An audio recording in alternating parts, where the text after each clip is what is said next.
قراقيش الشاي العجيبة معايا النهاردة بدون بيض بقى ولا سمنة وبشوية زيت، عملناها في 5 دقايق يا جماعة. نبدأ وصفتنا، بس الأول تصلوا على النبي محمد صلى الله عليه وسلم. بحط بقى عندي هنا معلقة كبيرة من السكر، باكت من الخميرة، كوباية لبن دافية يا جماعة، وبعد كده بنزل عندي ب 400 جرام من الدقيق، بس بنزل كوباية وبديها كمان رشة صغيرة من الملح.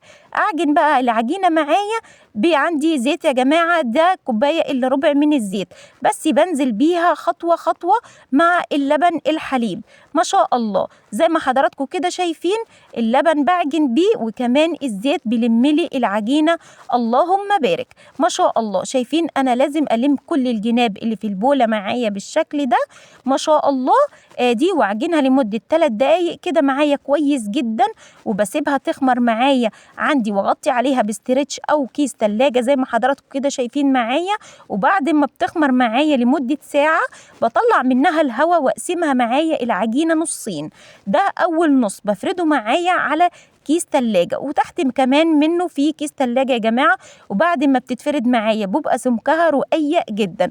بفردها بقى عندي في الصينية كده. أنا دهنت الصينية دي يا جماعة رشة صغيرة جدا من الزيت، ما شاء الله زي ما حضراتكم كده شايفين. وكمان أنا مجهزة عندي حشوة العجوة، فردتها برضو بنفس الشكل ده على كيس تلاجة، برضو بيساعدك كتير جدا إن انتي تتفرد معاكي العجينة بسرعة جدا، ما شاء الله.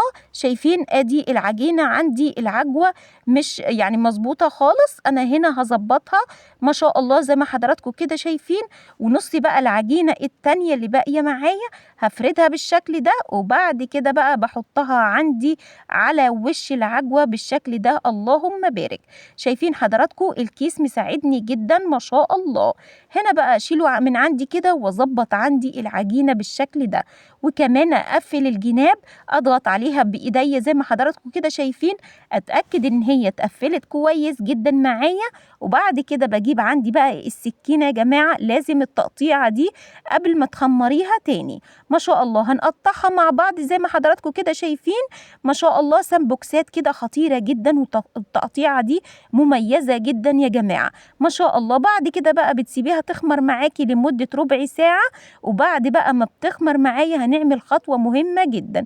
بجيب عندي بقى كوباية من اللبن، عليها معلقة كبيرة من قهوة هوت شوكليت، ما شاء الله بتبقى روعة جدا. وأقلبها عندي بالمضرب السلك يا جماعة، وبرش بقى عندي بالفرشة كده معايا على العجينة، بتبقى خطيرة جدا، بتدي طعم ونكهة، وبتخلي التست معاكي عالي جدا. أدخلها بقى الفرن عندي مع رشة من السمسم. بعد كده بقى بدخلها عندي فرن سخن جدا يا جماعة، وبعد ما بتطلع بسقيها عندي بشوية كده من اللبن، واغطي عليها لمدة 3 دقايق تهدى معايا كده وتتشرب اللبن معايا، وتقدميها مع أحلى كوبايتين شاي معاكي بالشكل ده. خطيرة جدا وطعمها مميز، وبشوية زيت صغيرين عملناها. أتمنى حضراتكم تقولوا لي إيه رأيكم في التعليقات، وبألف هنا وشفا، والسلام عليكم ورحمة الله وبركاته.